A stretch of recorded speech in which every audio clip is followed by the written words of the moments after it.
घोडे साहेबांना शर्माईचा जय हिंद सर. कोण शर्माजी? शर्माजी हॅलो, घोडे साहेबांना शर्माईचा जय हिंद म्हणलं.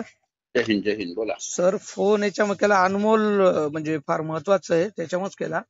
जेव्हा मी 12/3/2023 रोजी तिथे होतो त्यावेळेस माझ्याकडून संजय मोहिते एपीआय न मोबाईल घेतला आणि मोबाईल घेऊन मला पद्धतशीर म्हणतात त्यातले 2 व्हिडिओ उडून टाका त्यातले 2 व्हिडिओ. ते 2 व्हिडिओ अतिशय महत्वाचे होते. त्याच्यामध्ये पहिल्याच दिवशी रात्री शीतल एकनाथ दोन्ही व्हिडिओ माईक हातात घेऊन पद्धतशीर व्हायरल केले होते. ते व्हायरल केलेले दोन्ही व्हिडिओ राम मोरे या माझ्या ऑफिसच्या परभणच्या मुलानं मला ते दोन्ही व्हिडिओ टाकल्यानंतर दोन्ही व्हिडिओ ओपन करून मी ऐकल्यानंतर तशाला तसे ईपीआय अमोल शिंदेला ऐकल्यानंतर सगळं स्पष्ट 12 तारखेला टोटल 11 तारखेला लबाड करून 12 तारखेला दुपारी 12:30 वाजता बिना चौकशी मस्त खोटा एफआयआर फाडून घेण्यात आला. आणि त्याच्यानंतर पुन्हा दुसऱ्या दिवशी मला अमोल शिंदे सर्वात अगोदर तर असा म्हणला की शर्माजी तुम्ही त्यांच्यावर गुन्हा दाखल करू लागले म्हणून त्यांनी केला, नाहीतर ते करणार नव्हते. याचा अर्थ तो गुन्हा पद्धतशीरपणे खोटा दाखल करण्यात आला आहे पहिला मुद्दा. दुसरा मुद्दा, मला अमोल शिंदे 2-3 जण तिथं म्हणले तुम्ही एवढे शुद्ध मराठी बोलता, म्हणजे याचा अर्थ काय होतो? मला परप्रांतीय समजून मला बिचारायला माझा गळा कापला होता का? मला पद्धतशीर म्हणले तुम्ही एवढी शुद्ध मराठी बोलता, मग मराठी नाही बोलू तर मी महाराष्ट्राचा मराठी नाही तर मी काय कुठला विदेशातला माणूस होतो का? पुढे सर फार मुद्दे आहेत, असे 100 मुद्दे आहेत. त्याच्यानंतर मला एपीआय संजय मोहिते म्हणताय लेखी देवी हा पुरावा आहे माझ्याकडं, त्यांच्यावर गुन्हा दाखल होऊ शकत नाही. लेखी कसा झाला गुन्हा दाखल घोडे सर? आता कसा झाला? त्याला टाकलंय मी, टाकल्या चिडीचू बसल्या खाली, उत्तर देऊ शकत काही. हो सर घोडे साहेब हे किती अवघड आहे, असं केल्यावर किती अवघड आहे हो. साक्षात परमेश्वराचा बळी दिल्यासारखं बळी दिला किंवा माझा सरळ त्या दिवशी मी 10 ओरडू सांगू लागलो. एकदा अमोल शिंदेकडे जाऊ लागलो, एकदा मोहिते साहेबाकडे जाऊ लागलो. मोहिते म्हणताय एसीबी साहेबाकडे जा, एसीबी साहेब म्हणते घोडे साहेबाकडे जा, घोडे म्हणताय याच्याकडे जा.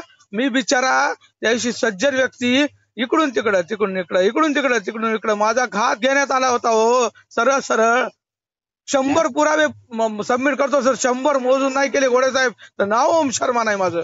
आता तुम्ही बोला सर. आता बरोबर आहे तुमचं. आता केस झाली का स्टँड?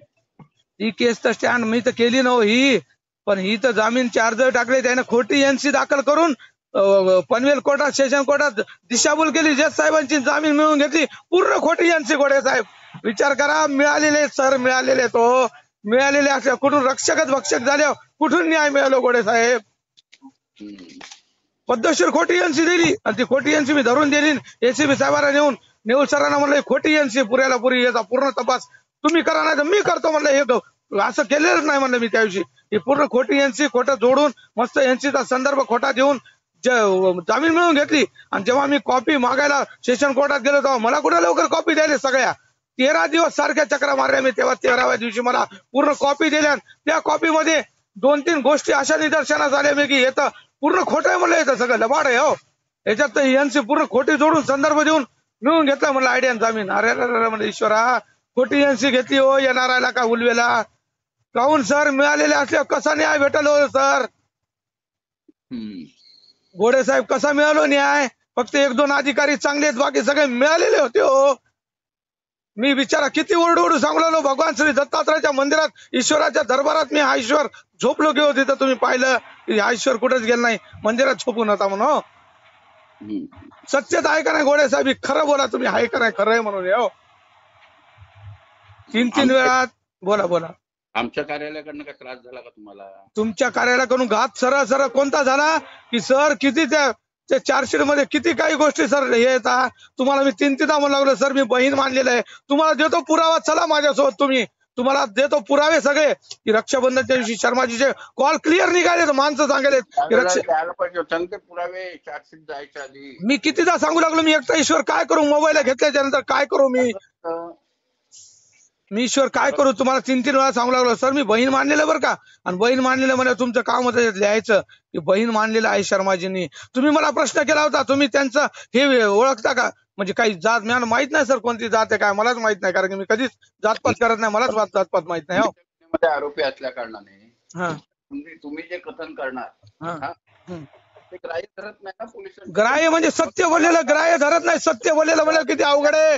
एक तर माझा बळी दिला खोटं नाटक करून, मला फिर्यादीचा आरोपी बनवलं मला ईश्वराला. मी फिर्यादी होतो सर 11 तारखेला रात्री 10 सांगू लागलो, रात्री 10 वाजता. मला फिर्यादीचं का मला माझी फिर्याद नाही घेतली दुपारी 12:30 पर्यंत, त्यांचा खोटा एफ दर्ज करून नंतर माझी 12 तारखेला रात्री उगा नावाला एनसी दाखल केली. असं केल्यावर सर साक्षात ब्रह्मा विष्णू महेशचा बळी देताल मी तर एक मनुष्य होतो. बरोबर आहे. तुम्ही त्यावेळेला त्यांनी जे पुरावे दिले, मी एकटा पलटो ईश्वर, आणि ते 4 कौरव 5-6 एक झाले हो. बोला बोला सर बोला.